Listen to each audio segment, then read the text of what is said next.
Does everyone speak Spanish? As we actually prepared our presentation in Spanish. Okay, I'm going to switch to Spanish then. Okay.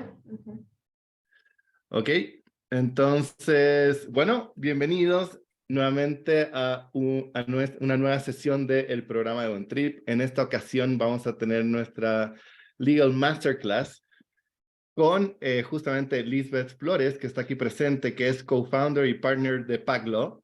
Ella es leading corporate attorney con más de 19 años de experiencia en el rubro.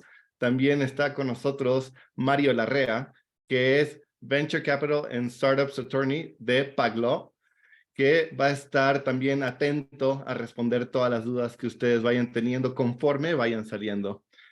También moderando esta sesión está junto a nosotros un amigo de la casa, un también amigo de la casa, porque todos son amigos de la casa, José Elías Gallegos, que ha trabajado de mano de nosotros y tiene una vasta experiencia justamente trabajando con startups latinas y ecuatorianas, ayudándoles justamente en el proceso de levantamiento de capital y preparándose para una estructura que les permita crecer, entendiendo los nuances de pues la legalidad, sobre todo ecuatoriana. Entonces, ¿qué consideraciones tienen que tener sobre esta sesión?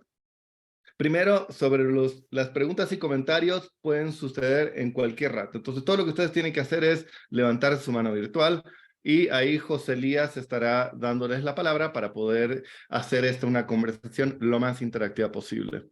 Y bueno, en esta ocasión la sesión será en español, todos hablamos español, aunque antes habíamos hecho esta sesión en inglés, entonces va a estar muy interesante el cambio.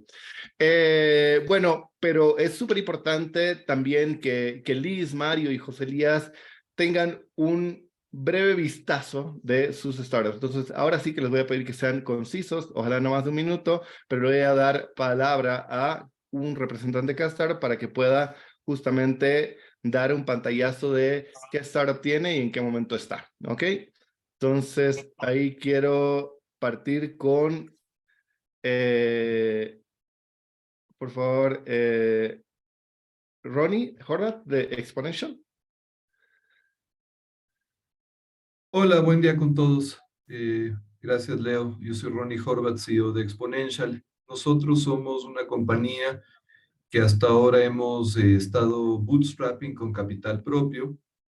Hemos desarrollado un producto enfocado, es un B2B2B.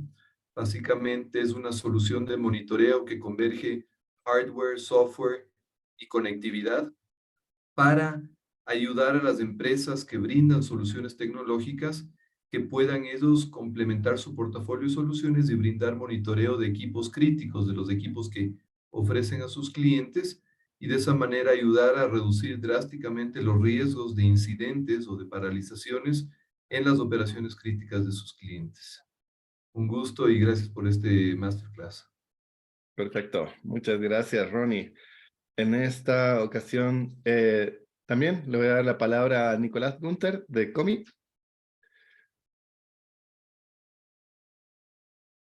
Nicolás, no te escuchamos, estás en mute. Sorry. ¿Qué tal? Soy Nicolás Gunter, soy CTO y co-founder de Comi. Comi es una startup que genera contenido de alta conversión para conectar marcas de e-commerce con publicadores de medios masivos, influencers y redes sociales. Tenemos sede en Chile actualmente y nada, Steffi creo que no está por acá, pero Stephanie Ward es la fundadora de Comi. Así que nada, encantado de estar en esta sesión. Gracias, Nicolás. Ahora quiero dar la palabra a Carlos Agudelo de Guava. ¿Qué tal? Mucho gusto. Soy founder de Guava, guava.co. Estamos construyendo una mejor experiencia de checkout electrónico para el comercio electrónico en Latinoamérica. Básicamente, queremos mejorar la forma en que las personas compran en línea, en especial con el uso de métodos de pago alternativos. Genial. Muchas gracias, Carlos. Y quiero en esta ocasión darle la oportunidad a Alberto Arauz de Publifier. Hola, ¿qué tal con todos?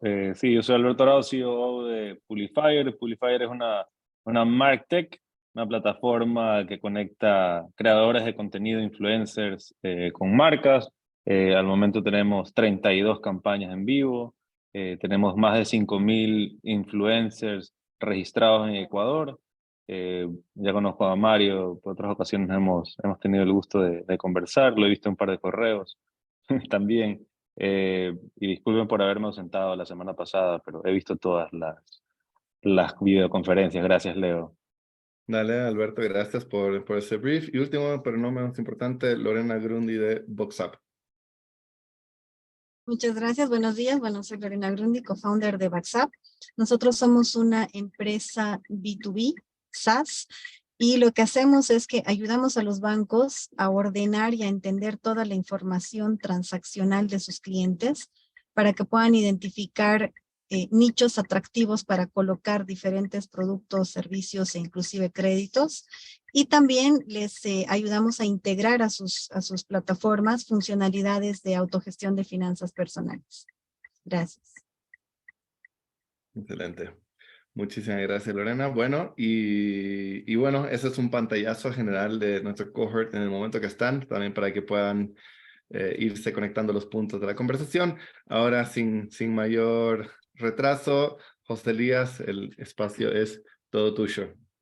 Gracias, Leo. Qué gusto estar aquí. Fernando, Mario, Liz, qué chévere encontrarles otra vez. Yo solo una muy breve presentación antes de que Liz tome el piso, que tiene cosas muy interesantes para contarnos, pero creo que básicamente el propósito de hoy día es alertarles sobre ciertas preguntas que se deben hacer en esta etapa en la cual ya tienen un primer cheque comprometido, ¿verdad? Y hay un montón de preguntas que capaz se las han hecho y capaz no.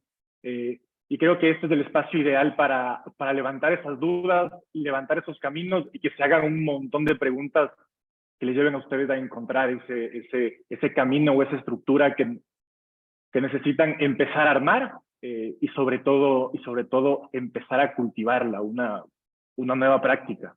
Muchos dicen que las startups latinas tienen problemas de multinacionales en estructuras muy chiquitas. Y creo que eso es un poco lo que vamos a ver. Hay un montón de dimensiones, un montón de complejidades, desde contables, legales y demás. Y nada es tan sencillo como parece, pero creo que aquí un poco vamos a aterrizar eso. Así que Liz, ahí te dejo, el piso es tuyo, y si te parece, como hicimos igual el año pasado, ahí terminando los puntos, armamos una conversación general para seguir nutriendo este espacio.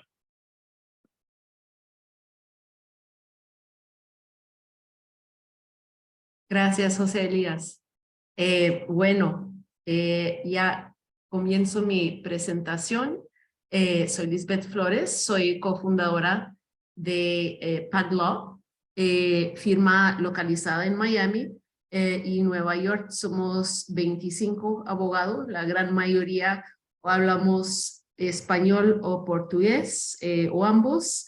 Estamos muy enfocados en América Latina, especialmente el mundo de startups y venture capital de América Latina. Yo lidero el área de formación de VC Funds, también represento a muchos startups, muchas veces junto con Mario. Tenemos el orgullo de tener 2 ecuatorianos en nuestro equipo de 25 abogados, así que muy feliz de estar aquí hoy por el 2º año presentando a todos ustedes. Es realmente una honra. Voy a poner mi presentación un momento.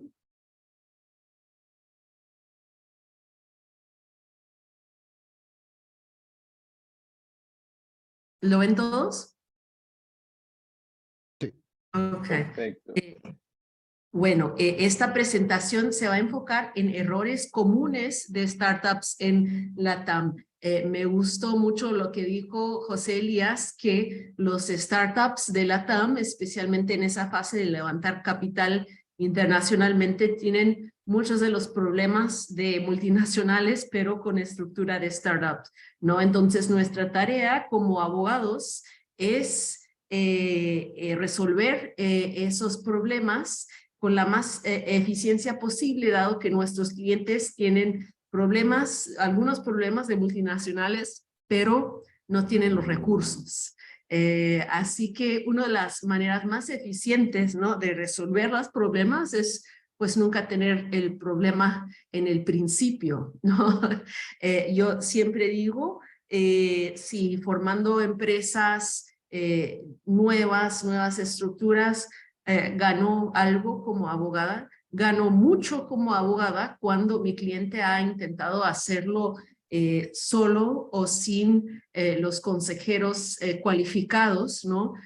Hacen un error y para resolver un error yo infelizmente tengo que cobrar mucho porque sí son muchas horas que se invierten en resolver esos errores. Entonces yo siempre prefiero que el cliente utilice su dinero para hacer crecer la compañía y así se torna un gran cliente para la firma, ¿no? Entonces, pues, lo que siempre vemos es ver cómo te podemos ahorrar dinero en costes legales, ¿no? Para que crean esa confianza con nosotros y esperemos que un día crezcan mucho y nos vienen con mucho trabajo por nuevos negocios que estén haciendo en los Estados Unidos. Es un legal disclaimer, ¿no? Cada caso es diferente, entonces para obtener un asesoramiento legal habrá que conversar con un abogado. Mario y yo estamos siempre a disposición. Nuestra política en la firma es siempre hacer una consulta inicial sin coste para el cliente, para entender las necesidades de ellos y ver si hace sentido que nos contraten. Un poco más sobre la firma. Sí, un poco de lo que ya he conversado, ¿no? Que es mucho menos costoso hacer las cosas correctamente desde el principio y también tener todos los acuerdos claros desde el principio puede evitar conflictos posteriores que pueden afectar a la empresa, ¿no? Muchas veces nuestros clientes nos dicen, bueno, yo me doy muy bien con mis co-founders, tenemos total confianza. Sí, eso es hoy en día, pero lo hemos visto tantas veces que cambia algo en la situación de alguien, alguien se va para otra empresa y no tienen los contratos claros y entonces es cuando puede surgir un problema muy costoso que inclusive puede perjudicar el futuro de la compañía, ¿no? Por eso es importante tener todo claro en los contratos adecuados desde el comienzo. Parece un coste muy alto, pero les aseguro que el coste de resolver las cosas después que no han sido bien documentados desde el comienzo es mucho más costoso. Error número 1 es no proteger la propiedad intelectual.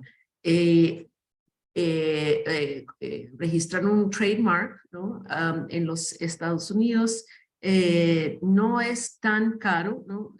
Comparado con invertir en divulgar un trademark, una marca de la empresa y después tener que pelear porque no se registró y hay un tercero que está reclamando que se está usando su trademark, ¿no? Es mejor hacer la búsqueda, registrar todo si piensan especialmente entrar al mercado americano para no tener ese problema de tener que cambiar la marca más tarde. Todo esto que mencionamos es porque lo hemos visto pasar con otros clientes, así que realmente es una buena inversión registrar la marca.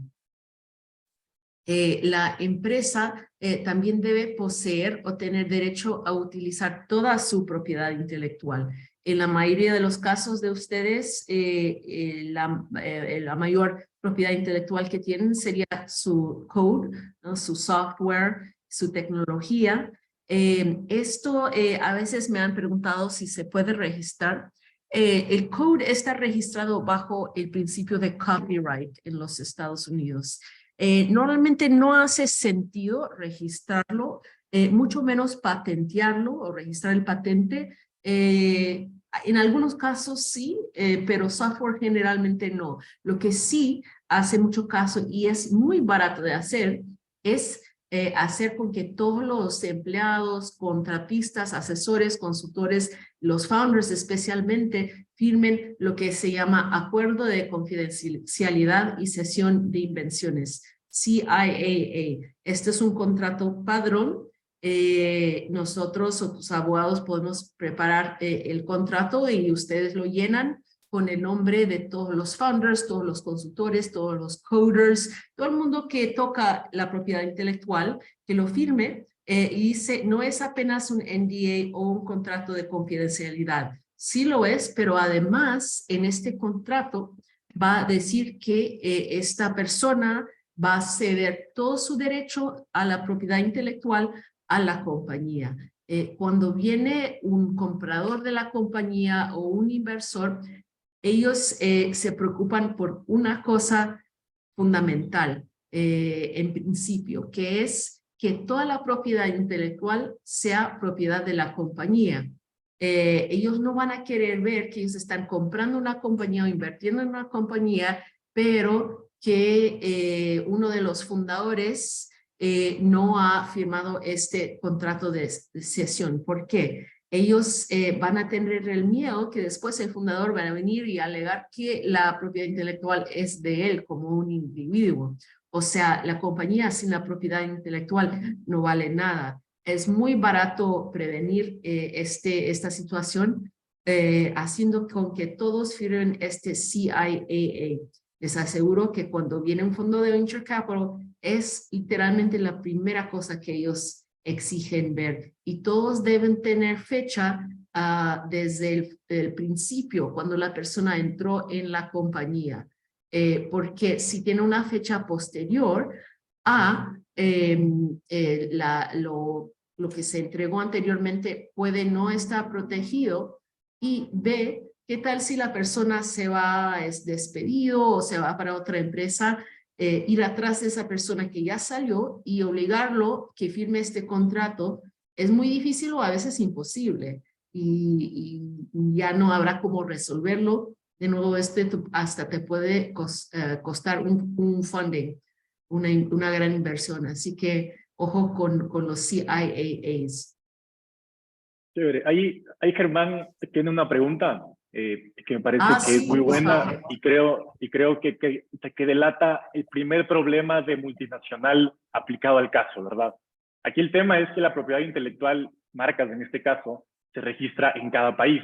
No es suficiente que tú registres en Estados Unidos si vas a operar en la TAM, no es suficiente que tú registres en el Ecuador si tienes un mercado en Argentina, y un poco como los recursos son limitados, tiempo y dinero, ahí sí usen la data para saber cuál es su siguiente paso. Para que armen este portafolio marcario, en este caso, y estén protegidos antes de que pase lo que dijo Liz. Y también en ese sentido, igual con el software. También es la primera pregunta que no hay una respuesta, es ¿en dónde va a estar el software? ¿Desde dónde voy a operar?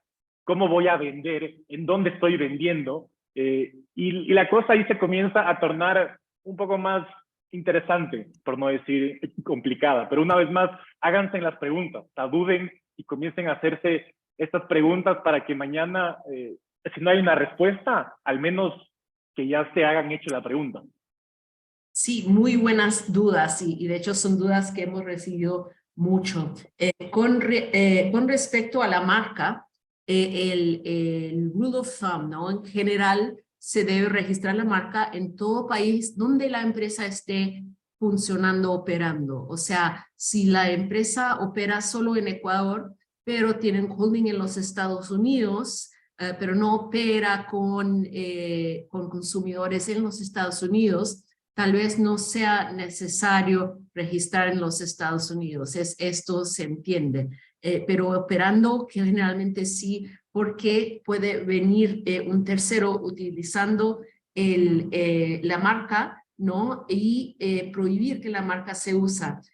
Uno de los ejemplos que me gusta, en el mundo de startups todos conocen esos tenis que se llaman, bueno, en Brasil se llaman Veja,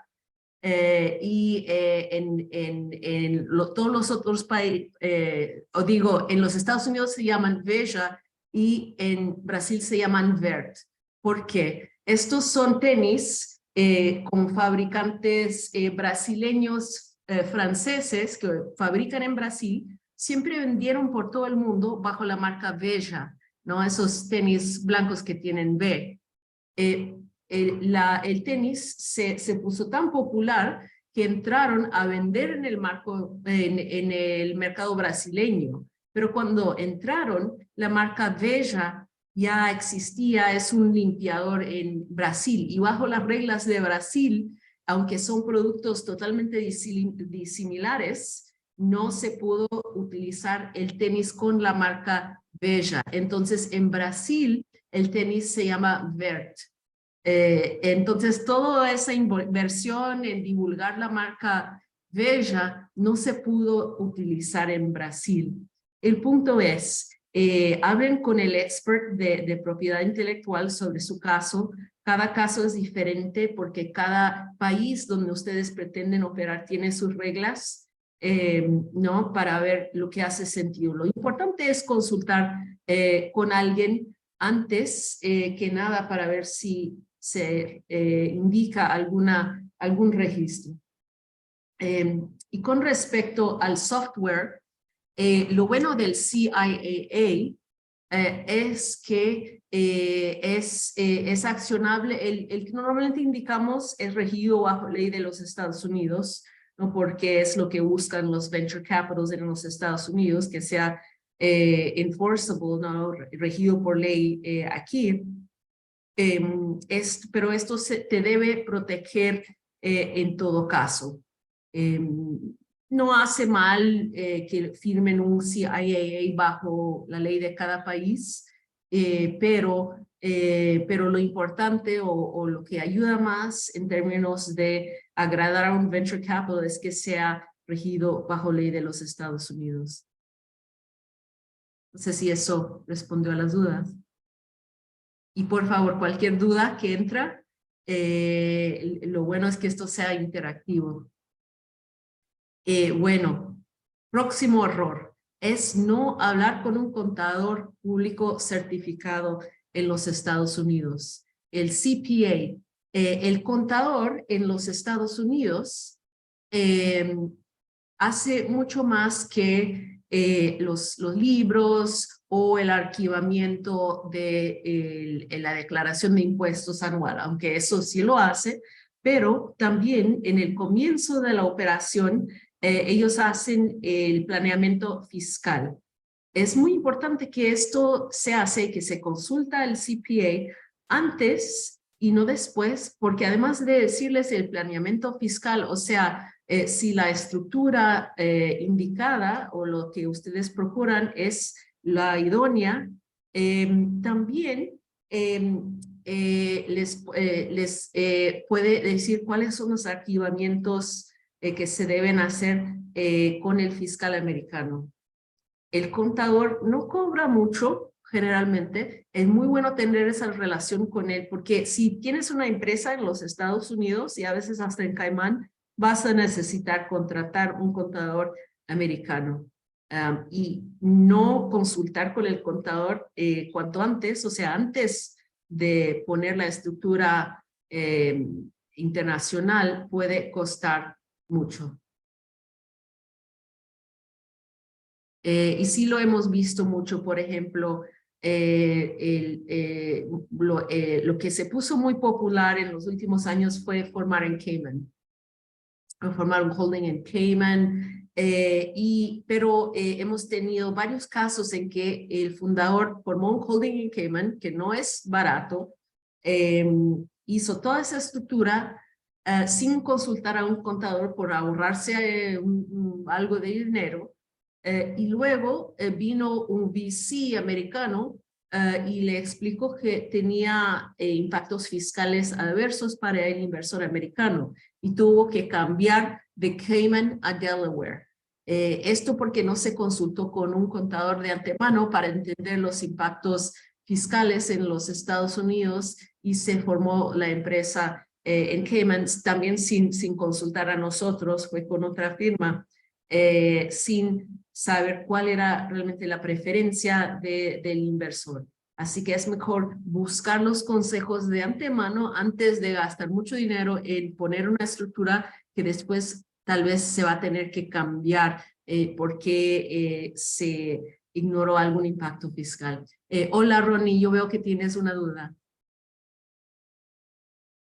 Lisbeth, gracias. Sí, la pregunta va justamente por la estructura de una compañía, digamos, una LLC en Delaware versus una compañía en Cayman, o ir con algo que me compartió Fernando, que era el Cayman Sandwich, que tiene una estructura doble, porque, digamos, en el caso nuestro, ninguno de nosotros somos americanos, y el momento que tenemos una LLC o una Corp Delaware, sí podemos, y el momento que sucede algo positivo con la compañía, sea distribución o sea una venta, una estructura solo en Delaware nos va a generar capital gains versus tener una estructura en Cayman que no se tributaría de manera innecesaria. Obviamente estoy comprendiendo lo que tú dices, que en cambio, al ser una compañía solo en Cayman, cuando entran inversionistas, sea a nivel de persona natural o persona jurídica americana, en cambio tiene el efecto opuesto, y más bien ellos prefieren una estructura domiciliada en los Estados Unidos, puede ser un Delaware LLC. Quería tener tu perspectiva, si quizás hay porque obviamente no se puede hacer todo a la vez y prever todo sin saber qué es lo que va a suceder, pero quizás si es que tienes un orden, de repente abrir un LLC en una primera estructura con un LLC en Delaware y después, si es que la cosa va caminando, abrir una holding, digamos, a nivel más alto, Cayman. Poquito, si nos puedes compartir un poquito de la recomendación de las estructuras, sobre todo en el caso nuestro, que no somos americanos, ni residentes, ni ciudadanos. Gracias. Sí, y veo que te has informado muy bien porque todo lo que dices es correcto. Al final del día, si hay que escoger entre un Cayman Sandwich o un Delaware C Corp, es escoger entre los intereses de los founders si no son estadounidenses y de los inversores si son estadounidenses. El inversor estadounidense generalmente va a preferir invertir en un C Corp en cuanto por las razones que citas, alguien que no paga impuestos normalmente en los Estados Unidos no lo va a querer. De hecho, por esto es muy importante consultar con el contador, ¿no? Para entender el coste-beneficio. Y también, como mencionas, lo que se hace en el entremedio, muchas veces, de hecho, es formar un LLC en Delaware. El LLC tiene muchos atributos muy buenos. Y parece que en los últimos años las empresas hasta han perdido ese miedo que tenían de formar como LLC. Porque es correcto que un VC fund en una ronda de equity casi nunca, sí pasa, pero en la gran mayoría de veces no va a querer invertir en un LLC. Pero si estamos hablando de una ronda bridge, sea de SAFE o notas convertibles, en que el inversor dice, bueno, entiendo por qué no quieren ir a Cayman porque es muy caro, o a un Inc., que Inc. y Corp son la misma cosa en Delaware. Pero yo no quiero invertir, por ejemplo, en una sociedad ecuatoriana. Después decir, ok, como un paso entre medio, creamos un LLC en Delaware que es pass-through, que no tiene ese problema que mencionas del LLC, digo del C Corp, de vender las acciones y tener impuestos en los Estados Unidos para los founders.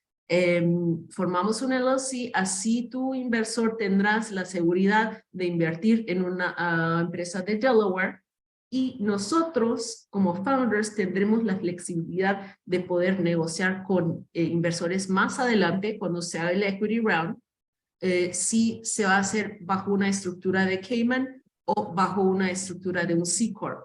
Porque realmente es un coste-beneficio, es un análisis que van a tener que hacer. Y mejor hacer ese análisis cuando se tenga toda la información. O sea, ¿quién va a ser el inversionista áncora? ¿No? ¿Cuánto va a invertir? ¿Cuánto pudieran perder los founders en impuestos americanos versus lo que vale la inversión de la empresa? Hay muchos factores, entonces mejor hacer esa decisión cuando estén más próximos a la ronda de equity. Esto sabemos, infelizmente, en este mercado de hoy en día, se están haciendo muchas rondas de 6, muchas rondas de notas convertibles, pocas rondas grandes de equity. La mayoría de las empresas se están esperando hasta que el mercado ha estabilizado un poco más. Entonces, en ese entremedio, ¿por qué no pensar en la opción de formar un LLC como un entremedio? El LLC es muy flexible. Muy fácilmente lo pones debajo de un C Corp o de un Cayman. Pero cuando estás en Cayman o cuando estás en un C Corp especialmente, es muy difícil salir de esa estructura. You're stuck. O mejor pensarlo bien con buenos consejeros desde el comienzo. Liz, ahí Muchas hay gracias. una pregunta. ¿Por qué no nos cuentas para capaz de tener una noción de los montos? ¿Qué se entendería por una ronda en la cual exigirían una estructura así? Muy buena pregunta, porque al final del día son personas de negocios, ¿no? Y lo que importa al final es los números. A ver si entendí bien la duda. ¿La duda era el coste de formar el LLC o de...? No, o sea, ¿de qué se entendería por una serie A o por una ronda de inversión que implique ya comenzar a pensar en Caimán o en una C Corp? El monto. El monto, ajá.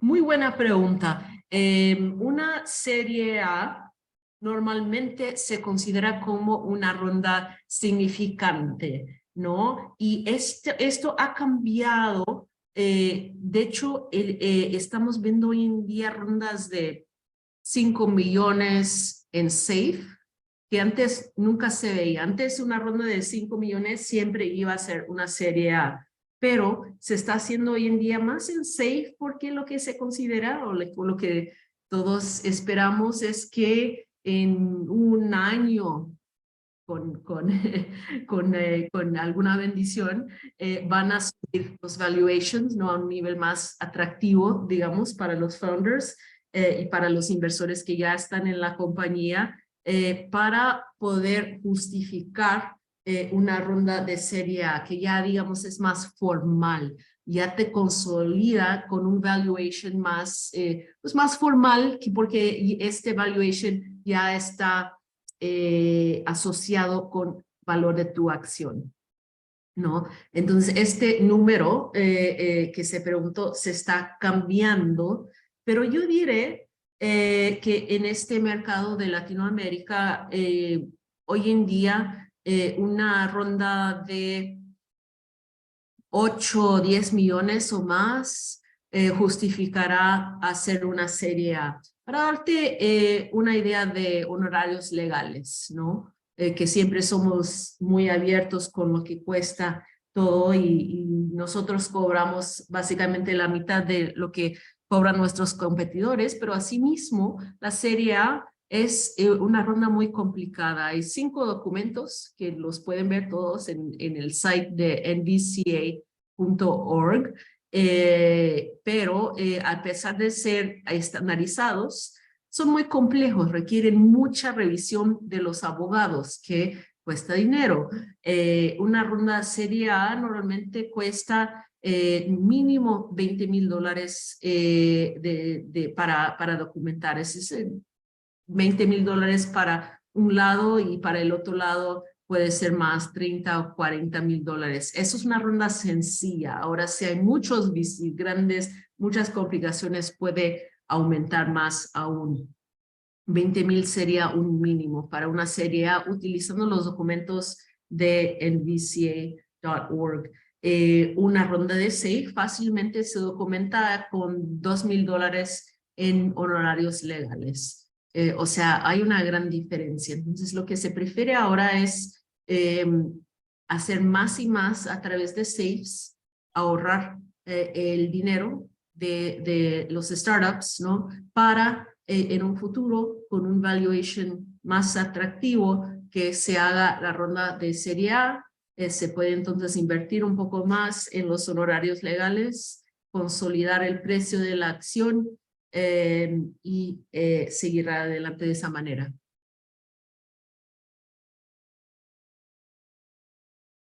Ok. Más adelante.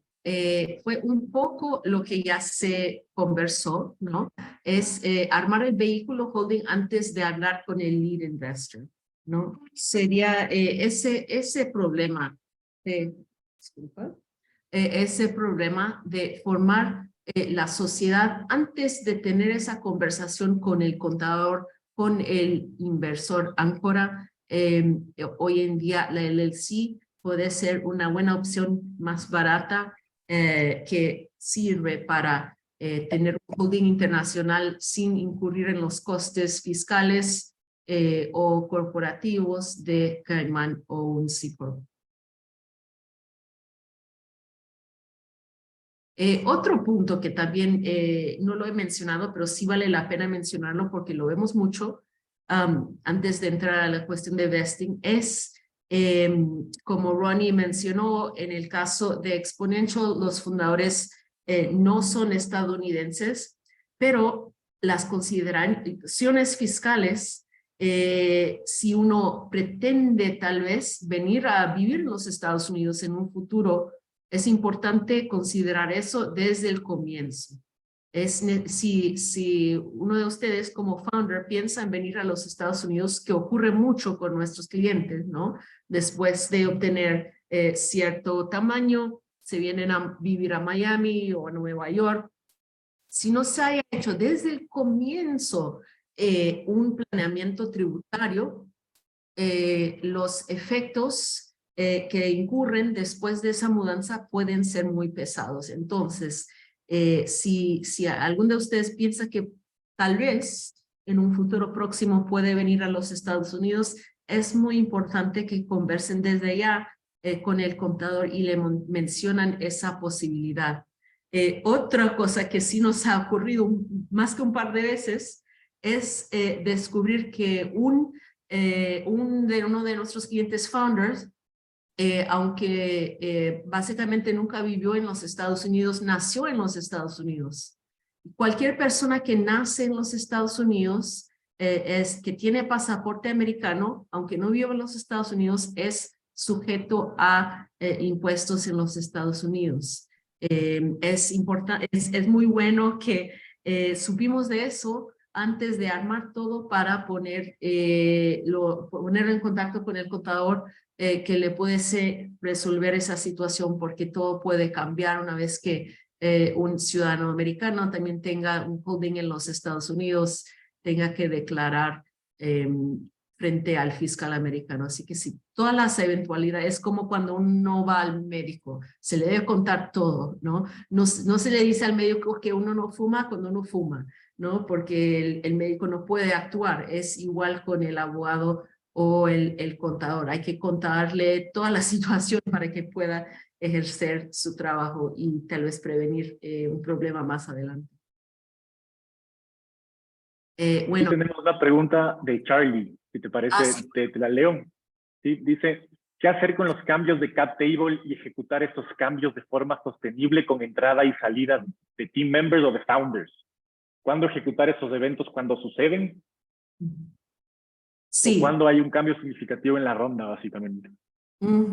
Sí, es muy importante que el cap table esté actualizado. Pueden usar un cap table en Excel. Nosotros normalmente recomendamos que se utilice un programa online como Carta, y hay varios otros. Carta es la más reconocida por los VCs. el cap table siempre debe estar actualizado. Y yo creo que esto es un punto que se habla más adelante, pero para adelantar, siempre que haya un cambio se debe actualizar el cap table, porque si no se hace, se puede perder el cambio y después no ser reflejado en el cap table que se pasa a un inversor, que sería muy negativo. Una cosa a reportar es que el cap table no es un documento legal, es un sumario de lo que existe. Igual decir que el estado financiero no es donde está tu dinero, el dinero está en el banco o debido de un cliente, etcétera. Nomás es un sumario del estado financiero. Igual el cap table es un sumario del estado de tus documentos legales. Entonces, cuando se va alguien, por ejemplo, siempre es bueno documentarlo con un exit letter o termination letter para que esté documentado con un documento firmado por la compañía que esta persona salió y se queda con X acciones vestiados para que no haya duda más adelante. De nuevo, estas son cosas que un VC va a pedir en su proceso de diligencia y si no los hayan visto en su momento, sí puede causar gran problema más adelante. Yo creo que eso es una buena transición para el punto de vesting. Para los que no saben, no, vesting quiere decir que las acciones que un colaborador, puede ser un consultor, un founder, un empleado, recibe, alguien que contribuye con su trabajo en la compañía. No estamos hablando de inversionistas que ponen solo dinero. Los que contribuyen con su trabajo, se les da acciones, pero es un mecanismo para que si la persona se va de la empresa antes de cierto plazo, 4 años sería lo estándar, la persona se va antes de cumplir 4 años contribuyendo a la empresa, va a perder una porción proporcional de estas acciones. Ahora, muchos de nuestros clientes founders vienen a hablar con nosotros, sus acciones no están sujetos a vesting y nos dicen, bueno, el vesting nos va a pedir un inversionista, ¿no? Entonces, cuando llega el inversionista, vamos a sujetar todas las acciones a vesting. El problema es lo siguiente. ¿Qué pasa si uno de los founders se va antes de llegar el inversionista? Si no está ya sujeto a vesting, se queda con sus acciones. Esto lo hemos visto varias veces. Un ejemplo, por ejemplo, una empresa con 4 founders, cada uno tenía 25%. Uno se fue, simplemente se fue para un otro trabajo. Y vinieron los otros founders, bueno, ¿cómo es que le quitemos sus acciones? Porque él al final no contribuyó nada.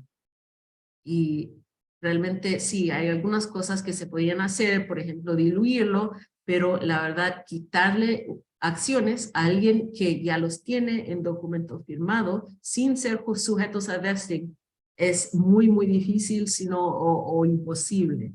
Y esto no solo no era injusto, ¿no? Para los founders que se quedaron trabajando duro, pero también causa problemas para un inversionista que viene más adelante, que no va a querer ver que haya una persona en el cap table con un montón de acciones que no contribuyó nada.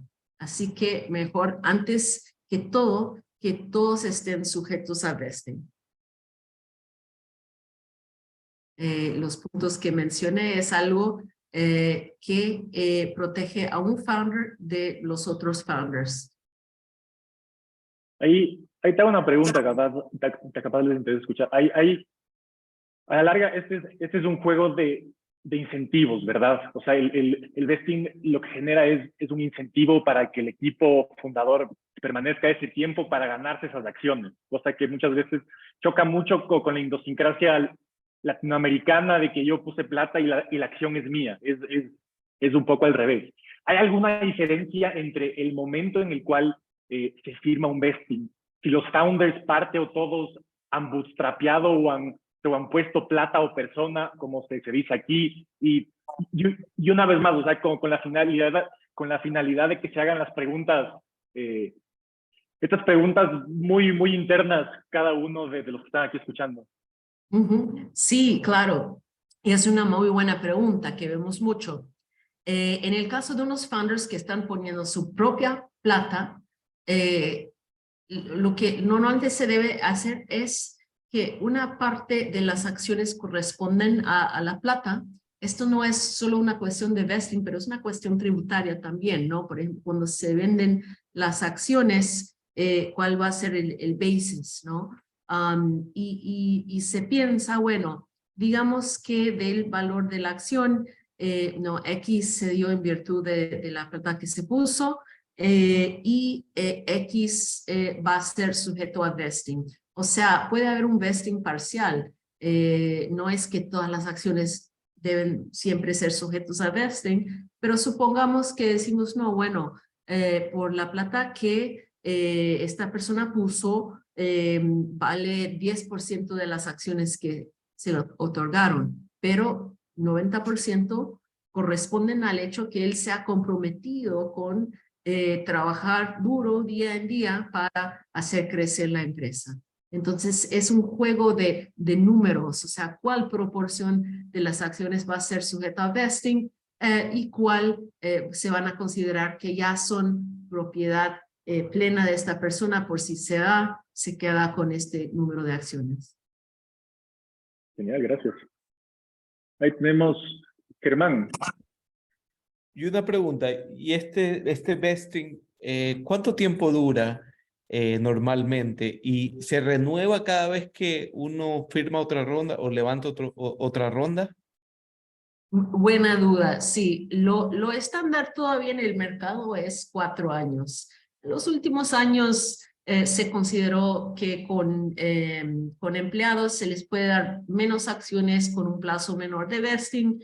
Este estándar de 4 años no es por ley, es simplemente un padrón de mercado que se puede cambiar según el caso, ¿no? Pero lo estándar es 4-year vesting, 1-year cliff.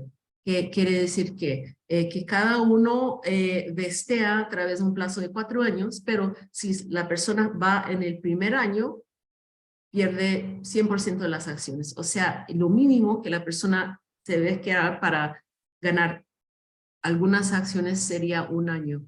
Cuando se cumple 1 año, vestean 25% de las acciones y luego mes por mes, por los próximos 3 años, se van vesteando lo que resta, el 75% que resta. Ahora, muy buena pregunta si el reloj tiene que comenzar de cero cada vez que haya una ronda. La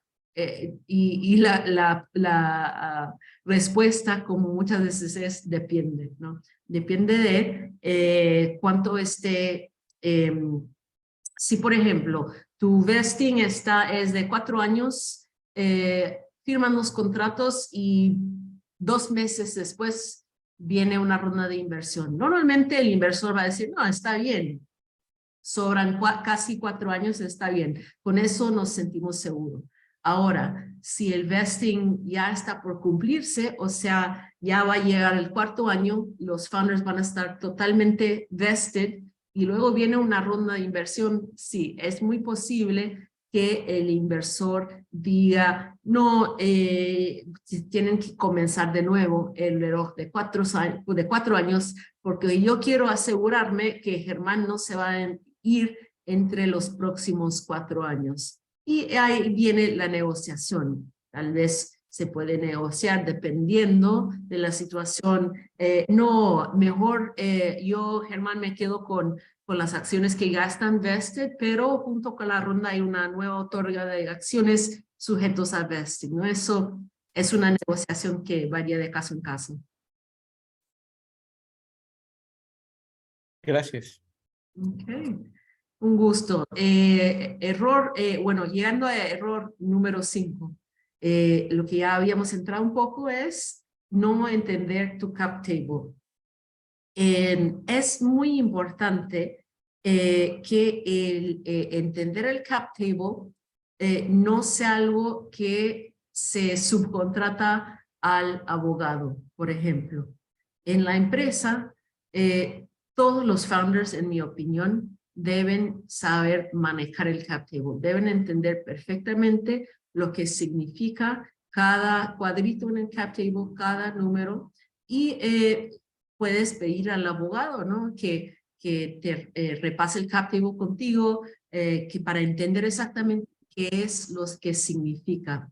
Es sorprendente cuántos founders no entienden el cap table, que el cap table es algo que el abogado maneja o que Carta maneja y no entienden los números. Y esto te va a perjudicar mucho en el momento de negociar con un inversor, porque el inversor entiende muy bien cómo es que funciona el cap table y qué es lo que él está comprando. Es muy importante que tú también sepas qué es lo que se está vendiendo al inversor, ¿no? Entonces, el tiempo invertido en entender muy bien el cap table y cómo funciona, por ejemplo, que es complejo, ¿no? Es complejo entender un SAFE, por ejemplo. Si han emitido varias rondas de SAFE, ¿qué significan esos SAFEs?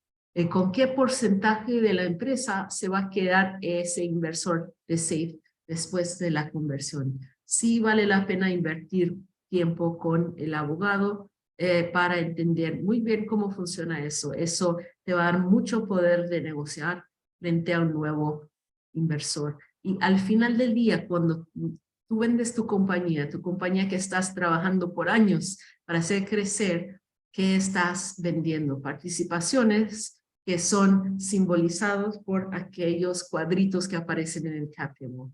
El cap table representa el fruto, ¿no? de todo tu trabajo. Y hemos visto, infelizmente, muchas veces founders que se dejaron diluir mucho o que no entendieron bien el cap table, acabaron cediendo unos derechos, unas acciones demasiadas a inversores y al momento de vender la compañía no se quedaron con lo que realmente merecían. Así que mejor entender todo desde el comienzo. Estoy viendo ahí dudas de Leonardo, yo creo que entró primero. Perdón, más que duda es un comentario, porque ahorita que estamos hablando de cap table, también creo que es importante hablar de SAFE y la simpleza del SAFE. Es un documento que está ready to go, que justamente simplifica mucho los nuances que pueden estar detrás de un cap table. Y ¿qué eso significa un SAFE? Normalmente es un documento no alterable. Si un inversionista te pide alterar el SAFE, ya estás comenzando a entrar en un rabbit hole que puede ser muy complicado, tanto para tu cap table, como para inversionistas, como para ruido, como para otras cosas. Y, por ejemplo, cuando ya hablas de notas convertibles o cualquier documento que sea nuevo, diferente, vas a requerir tener abogados para entenderlo, para ayudarte a entender cómo esto va a afectar en tu cap table en diferentes cosas, and so on. Y por eso, en estas etapas, nos inclinamos mucho a la simplicidad del SAFE y ojalá, en la mayor medida posible, no negociar anexos al SAFE que hacen que esto sea una conversión complicada, sobre todo para los inversionistas que van a tener que invertir en abogados para entender tus documentos. Liz, no sé si quisieras elaborar un poco de esto, porque estoy seguro que lo ves constantemente. Sí, de hecho es uno de los errores más adelante, es complicar las cosas, ¿sí? Todo debe ser mantenido lo más padrón, lo más sencillo posible, porque cada complejidad que hay en los documentos legales, cada cambio que desvía de lo que es estándar y padrón, multiplica casi exponencialmente el coste legal, el tiempo que vas a tomar para cerrar una ronda inclusive puede espantar a posibles inversores o compradores de la compañía. Así que todo se debe mantener lo más sencillo. Y si trabajan con un abogado que ves que le gusta inventar, complicar cosas, mostrar cómo es inteligente, cómo puede crear un documento muy complejo, mejor conversar con otro abogado, la verdad, porque en el mundo de startups lo sencillo siempre es mejor. Y Ronnie. Gracias. Justo vi que Charlie puso en el chat la pregunta. Creo que mi pregunta va por el mismo lado y es, ¿cuál es la buena práctica en función del porcentaje que se debe reservar para equipo clave, advisors y gente que eventualmente quieres incorporar al cap table como incentivos? Disculpa, Ronnie, ¿me puedes repetir la pregunta? Sí, te decía, ¿cuál es una buena práctica en términos de porcentaje que debe reservar la compañía para equipo clave, advisors o personas en general que quieres que se mantengan cercano al startup? Muy buena duda. Lo más bajo posible. Nosotros tenemos, Carta de hecho, ha hecho un estudio, ¿no? de varias empresas y se me hace que el promedio de lo que se dio a advisors, colaboradores en startups, inclusive startups early stage, es como 0.1% de la empresa. Es un número muy bajo. Y es claro que al comienzo estas personas se van a diluir, ¿no? Pero lo que hemos visto mucho es que como al comienzo la empresa no vale mucho y dicen, bueno, te doy 1% de la empresa, ¿no? Pero si la empresa realmente crece, ese 1% en el futuro, aunque si se diluya, puede valer sí, mucho dinero, mucha plata, ¿no? Entonces, es difícil saberlo, es claro que debe corresponder la contribución que este advisor esté haciendo, pero la regla es lo más bajo posible y nosotros de hecho podemos pasar ese estudio, ¿no? que hizo Carta para justificar, mira, esto es realmente el promedio, este número puede parecer bajo, pero no es algo que estemos inventando y esperamos que nuestra empresa va a valer muchos millones de dólares en el futuro, así que tu contribución sí va a valer algo significante. Y disculpe, yo no estoy leyendo las dudas en el chat para no distraerme de la presentación, así que bienvenidos a simplemente levantar la mano también. Aquí hay una más que se aproxima en base a eso, que preguntan en base a estos benchmarks, ¿verdad? O sea, ya hablamos de la participación individual, digámoslo así, que un advisor o alguien clave en el equipo podría esperar en base a ese benchmark de Carta. Pero hablando de un pool para reservarse, o sea, cuéntales un poco de si hay un benchmark de cuánto deberían guardarse en el cajón para dejarlo ahí parqueado, ¿verdad? Para estos casos. Sí, muy buena pregunta también. Y de hecho ese estudio de Carta también vio cuál era el benchmark de varias empresas. Yo diré que el pool, el promedio sería 10 a 15%. 10 yo diría que es promedio, 15 es un poco alto. Sí he visto a veces cuando el founder tiene mucho poder de negociación que sea inclusive 8 o 7, un número más bajo. Lo importante a saber es que cuando se haga la ronda, el inversor va a exigir un pool. Entre más alto el porcentaje del pool, menos valen las acciones de los founders y más valen las acciones de los inversionistas. Así que a todos los founders les favorece negociar un número más bajo, digamos entre 7 a 10%, y a cada inversor va a querer negociar un número más alto, digamos de 10 a 15%. Si se ha visto más que 15%, esto normalmente es caso de founders que no tienen mucho poder de negociación. Realmente funciona como una desvalorización efectivo del valor de las acciones de los founders. ¿Cómo se debe negociar el equity pool? Es si el plano es contratar muchas personas en los próximos 12 a 18 meses, entonces se requerirá en general un pool más alto, porque el punto es dejar el pool, dejar las acciones reservadas para futuros contratados, para no tener que ir siempre aumentando el pool. Esto se debe evitar. Entonces, si quieres negociar un pool más bajo, lo difícil es que un inversor puede esperar que vas a contratar muchas personas, pero si el plano realmente no es en contratar tantas personas, entonces es una muy buena justificación para tener un pool más bajo. Aquí también Charlie tiene otra pregunta relacionada, aprovechando que estamos en el tema, ¿verdad? Nos pregunta cómo se gestiona equity reservado para posibles futuros key hires.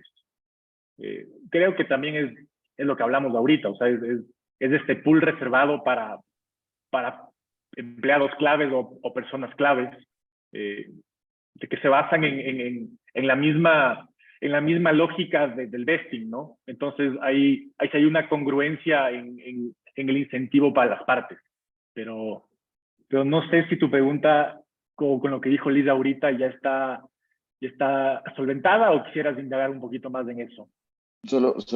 Gracias, José. Solo quiero hacer un double down ahí, o doble clic con una parte, si se reserva como, no sé, como una parte específica dentro de ese mismo SOP, o si alguno de los founders, digamos, guarda un set específico para un posible key hire. Ejemplo, no sé, quisiéramos contratar un CMO de X empresa que tenemos el objetivo de traerlo a bordo en los próximos meses, y queremos reservar un X porcentaje de equity para tener a este key hire a bordo porque es súper valuable para la empresa. ¿Cómo se gestionaría este caso? Sí, en caso que sepas que vas a contratar cierto ejecutivo en los próximos meses, sí sería bueno tener esas acciones ya reservadas. Yo lo explico así, el pool es como si fuese una predilución. Eso realmente es lo que es. ¿Por qué? Para que cada vez que se va contratando a alguien, todo el mundo no se vaya diluyendo poco por poco. Es una manera de diluir a los founders básicamente de una vez para ya contar con esa dilución, ¿no? Y tener las acciones reservadas y no tener que ir diluyendo a todo el mundo aún más, contratando más personas. Entonces sí, es un número que realmente se debe pensar y planear en conjunto con tus planos de contratar personas de nuevo en los próximos 12 a 18 meses. Gran respuesta, gracias. Ok. Próximo punto es no tener comunicación con los inversores ángeles. Esto es algo muy importante que he visto que una empresa va a levantar una ronda frente a un VC y no le menciona al inversor ángel hasta que esté por firmarse la ronda y todos los puntos están negociados y los inversores ángeles, además de poder tener dudas a resolver sobre lo que es que están firmando, no se sienten respetados, ¿no? Y es importante, ¿no? Mantener una buena relación con esos inversores iniciales por muchas razones y entre ellos para que no vengan a perjudicar una ronda que sigue. Algo que muchos de nuestros clientes hacen es si hay muchos inversores ángeles que están poniendo poca plata, por ejemplo, han comenzado bootstrapping, pero con varios miembros de la familia poniendo $2,000, $5,000, esas inversiones pequeños. Siempre es bueno juntar estas personas en lo que se llama un SPV, lo que es un vehículo que va a juntar todas esas inversiones pequeñas, porque realmente si quiere evitar llegar a un venture capital con un cap table súper extenso, con docenas de inversionistas pequeños, ¿no? Porque piénsalo, cada vez que hay que levantar una ronda o tal vez vender la compañía, habrá que conseguir todas esas firmas.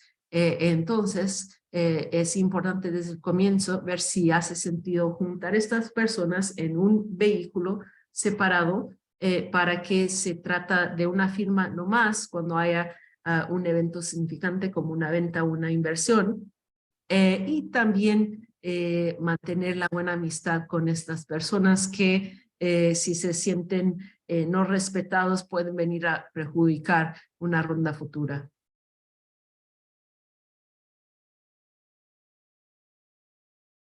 Próximo error sería dar acciones muy temprano, ¿no? Esto es algo que se conversó un poco en el punto de cuánto les doy a los advisors, a los empleados, qué porcentaje.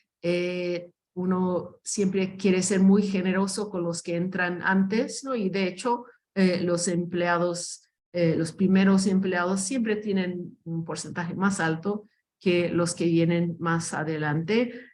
Pero hay que pensar mucho y no dar muchas acciones porque esto puede crear problemas. De nuevo, si un inversor ve que hay personas en el cap table con un porcentaje significante que no han contribuido tal vez tanto cuanto valen las acciones.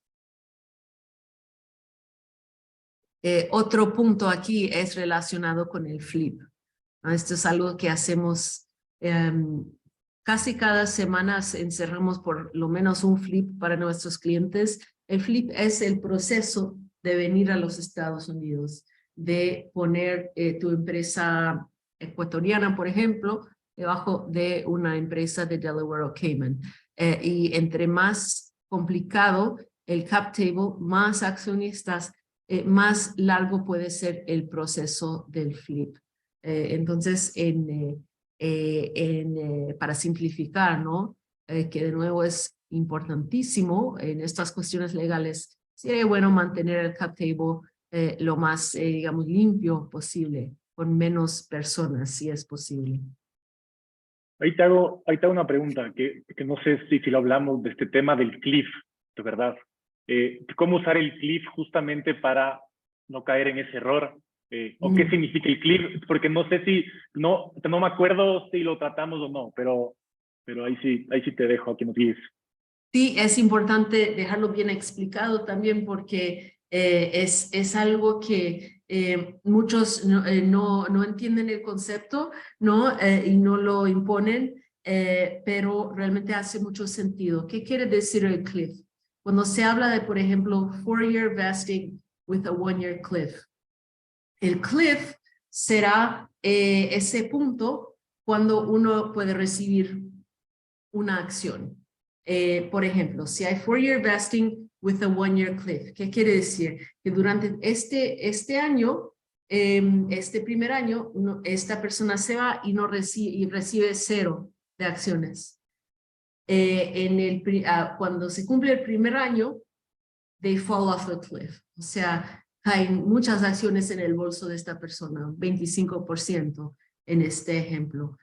Que es, sí, importantísimo para que una persona que se haya quedado por menos de un año, por ejemplo, no se queda con un número muy bajo de acciones sin haber contribuido mucho. Además, esto va a incentivar que la persona dedique mínimo un año de su vida a ayudar a crecer la empresa.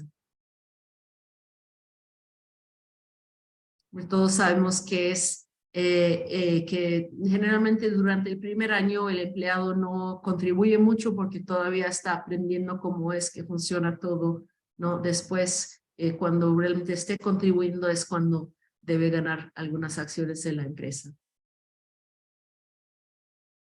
El error número 8 sería tener archivos ordenados. Esto es algo que es tan sencillo, pero es algo que perjudica a muchas empresas y puede hacer incurrir en muchos costos legales o inclusive espantar a un inversionista sin necesidad. Lo importante es, yo lo explico así, la estructura legal es la casa donde vive tu empresa. Todos que tienen familia saben que es importante tener una buena casa para que viva la familia. Es importante tener una buena casa muy ordenada porque esta casa va a ser la casa de tu empresa, que estás trabajando mucho para hacer crecer, para que sea saludable y rinde para todo el mundo. El CPA, yo digo, es como el arquitecto. Hay que contratar un arquitecto para planear la casa. El abogado es como el constructor. Hay que contratar un constructor profesional que sabe lo que está haciendo para que la casa no se caiga encima de tu empresa o de tu familia. Y los documentos legales son como los ladrillos, ¿no? La estructura legal está construido a través de documentos legales. Entonces, todos esos documentos legales deben estar bien firmados, ordenados en sus archivos, todo confidencial, para que cuando venga un VC para hacer diligencia, le puedes decir simplemente, aquí están todos los documentos para que los revises, todos en orden. Si no es así, vas a tener que pagar a un abogado para poner todo en orden. Puede descubrir que algo está faltando, después va a ser muy trabajoso y costoso resolver lo que está faltando. Es mejor tener todo muy ordenado desde el comienzo. Otro punto es litigio. Espero que nunca vayan a necesitar entrar en un litigio ni en los Estados Unidos porque es muy caro, ni en ningún otro país, pero siempre que ves que está surgiendo un potencial conflicto, es muy importante tener todo documentado. Infelizmente, de vez en cuando un cliente nuestro nos procura para ayudar en un litigio en los Estados Unidos y nos dice, no, es que hemos estado peleando con este contraparte, con este empleado desde hace meses o hace un año. Ok, ¿cuándo empezó?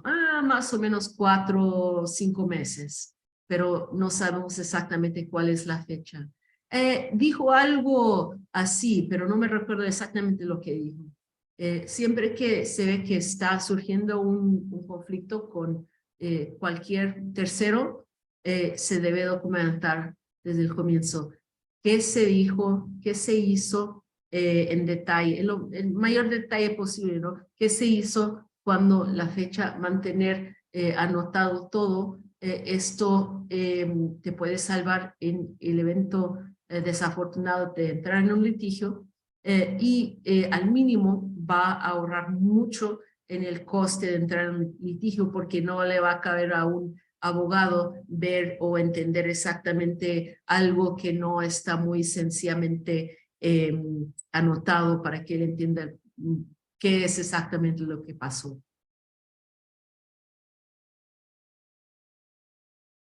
Error número 9 es contratar a un finder. ¿Qué es un finder? Un finder es una persona muy carismática que te va a venir a decir, yo te puedo encontrar inversores en los Estados Unidos.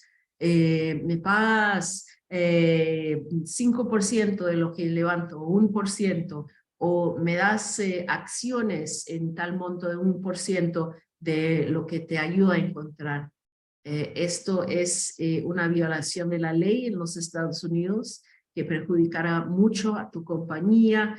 Es ilegal no solo para quien es esta persona, el finder, pero es ilegal para la compañía. La última cosa que quieres es entrar al mercado americano siendo contra la ley americana de títulos y valores mobiliarios, ¿no? Entonces, nunca se debe contratar a un finder, darle a cualquier persona un porcentaje de lo levantado, una persona que te ayuda a encontrar inversores, es prohibido bajo ley de los Estados Unidos. En caso de cualquier duda, sí vale la pena consultar a un abogado.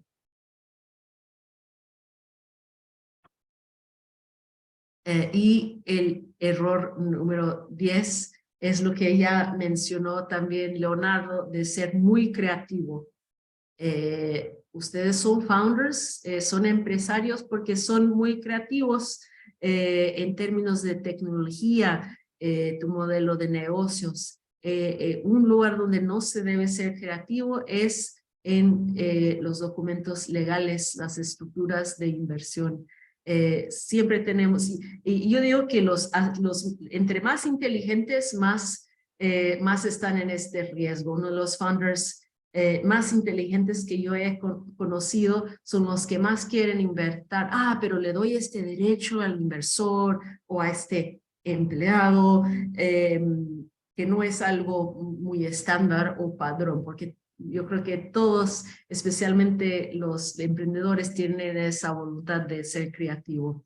Pero ser creativo en términos de los documentos legales aumenta los costes legales. Mejor usar ese dinero no para pagar a abogados, pero para hacer crecer la empresa.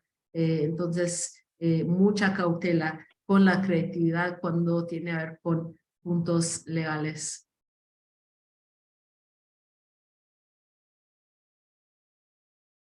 Y eso es todo lo que yo tenía a conversar, pero si tenemos, si no es que 10 minutos para más preguntas, si los hay.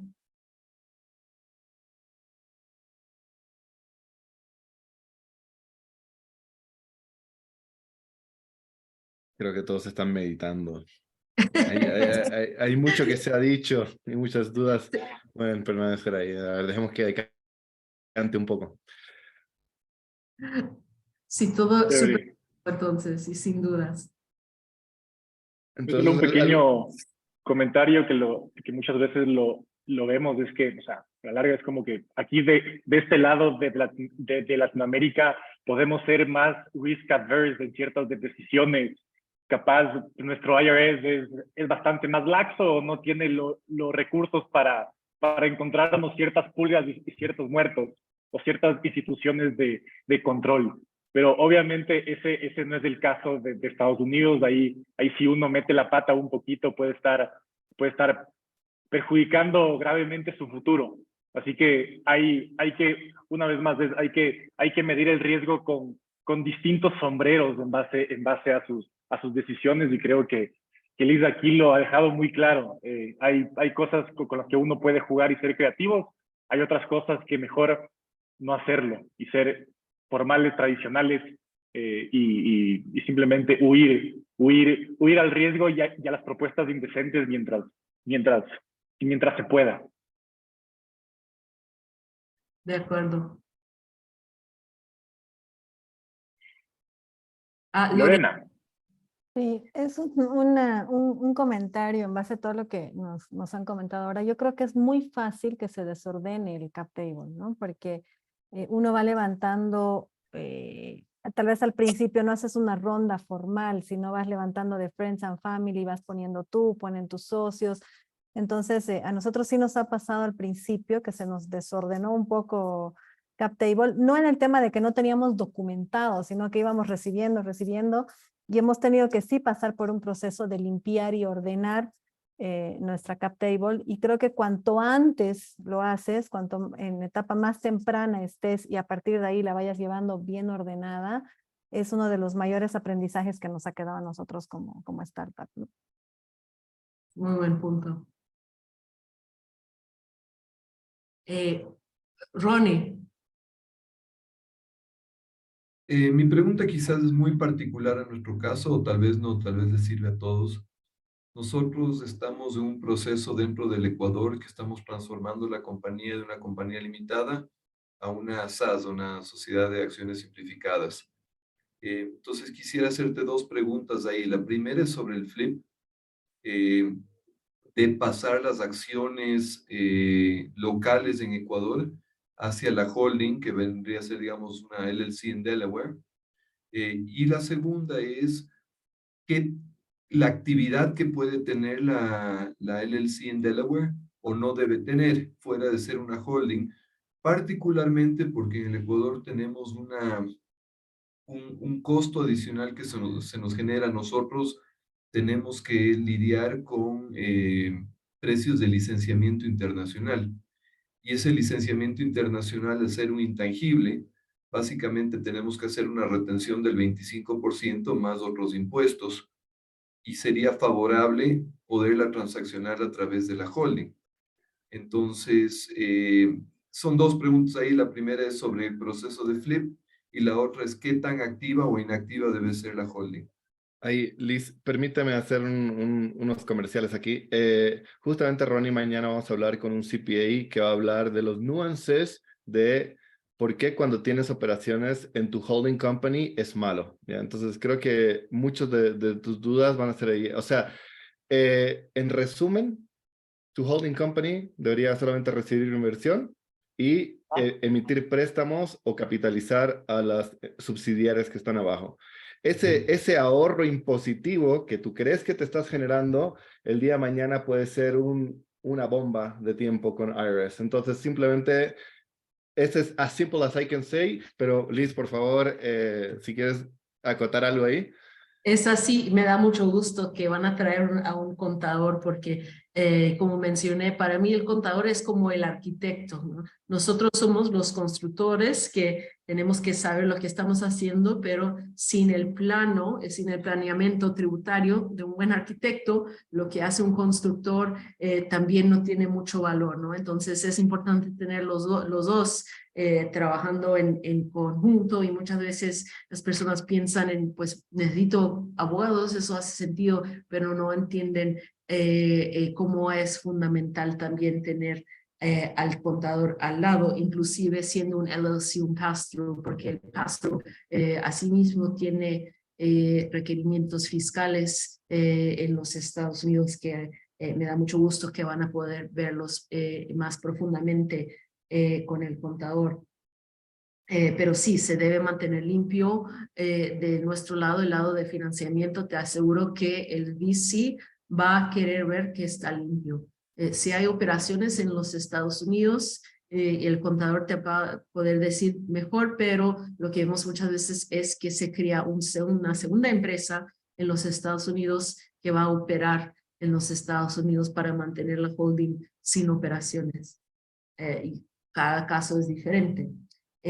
Luego, lo que mencionas de pasar las acciones de la SAS en el flip, el mejor consejo es mantener solo acciones comunes y me imagino que en una SAS tal vez solo puede haber acciones comunes. ¿Es el caso, José Elías? ¿O puede tener preferenciales también? No, es muy flexible la SAS. Sí, pero entiendo, ahí un poco es, o sea, indistintamente de si va a ser una SAS o una sociedad anónima o una limitada, o sea, por fuera de un costo notarial más o menos, o sea, la estructura del flip que Liz daría va a ser la misma. Así que no, ahí lo que te ahorrarías es costos más que un tema de fondo como tal.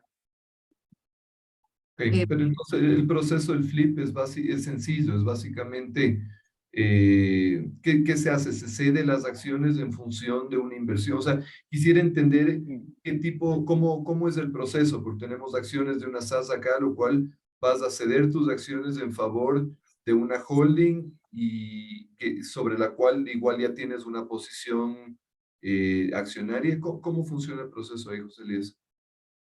El flip funciona así. Creamos, digamos, una holding, una LLC en los Estados Unidos que emite units en vez de acciones, pero los llamamos de acciones solo para simplificar.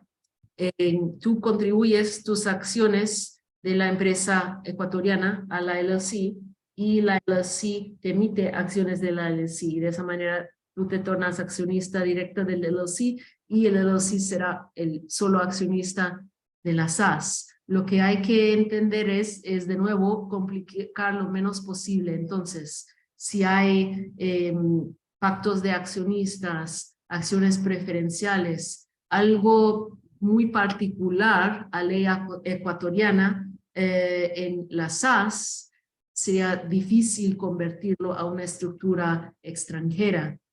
Por eso yo aconsejo que se emiten solo acciones comunes sin ningún pacto de accionistas fuera de lo más sencillo.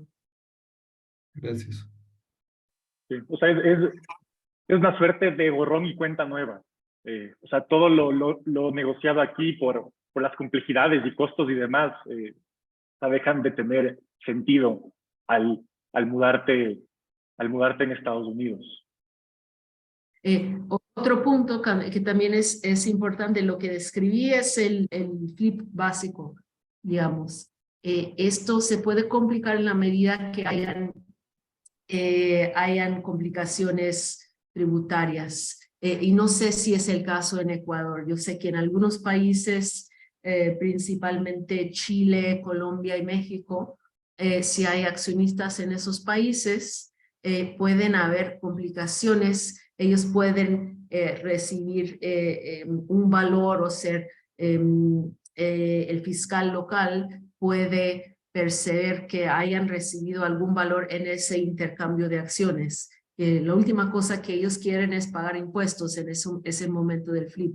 Lo importante es no solo consultar con el abogado americano, pero también consultar con el abogado local, claro, de la empresa que se está poniendo debajo de la holding, pero en el caso de tener accionistas en otros países significantes, cada accionista debe consultar con su abogado local para asegurar que no haya incurrencia de impuestos en su país de residencia. Genial. Y creo que con eso, faltando 2 minutos, hemos terminado. Como siempre, Liz, gracias por la presentación y por la dinámica conversación. En el transcurso de esta semana con Mario, que está ahí tendremos office hours para conversar un poquito más a detalle, capaz de las particularidades o de las dudas más aterrizadas en sus casos concretos, a modo de, una vez más, una conversación con un café de por medio, nada más. Y un poco creo que es eso. Ojalá esta conversación les abra muchas dudas, que creo que ese era el objetivo principal, no tener respuestas, sino más dudas que se hagan ustedes y sus equipos, porque eso es sano para la construcción de su camino y que mañana no se les escape nada, no porque no les hemos dicho, sino porque no lo pensaron, que muchas veces es más interesante aún. Así que no sé si Leo, el piso es tuyo. Muchas gracias, José Elías, Liz, Mario. De verdad que para nosotros es un privilegio que nos hagan hacer las preguntas adecuadas, que finalmente es, como dice José Elías, súper importante, porque todo lo que no te preguntas ahora y simple le metes como el latino a darle nomás, se termina capitalizando en problemas que el día de mañana, como dicen Liz, les hacen ganar mucho más dinero, pero en realidad es el peor uso para sus recursos. Entonces ahora es el mejor momento para tener el mejor assessment. Y pues gracias, Liz, gracias, José Elías, por abrirnos la mente a estas consideraciones que son cruciales. Y pues a ustedes, founders, por favor, como en todas las sesiones, les pido, por favor, evalúen esta sesión antes de que se piense en otra cosa para que nosotros podamos ver cómo mejor seguirla retroalimentando. Pero de nuevo, Liz, Mario y José Elías, gracias por ser tan buen trip, por estar siempre dados a la comunidad, ayudarnos a no cometer los errores más grandes y pues feliz de nuevamente contar con ustedes y tener siempre las puertas abiertas. Es un gusto, gracias. Excelente. Entonces, bueno, ahí con eso finalmente damos la sesión y de nuevo, gracias a todos por su tiempo. Gracias. Gracias a todos. Nos Muchas vemos. Gracias. gracias. Chao. Chao, mucho gusto a todos. Chao, chao.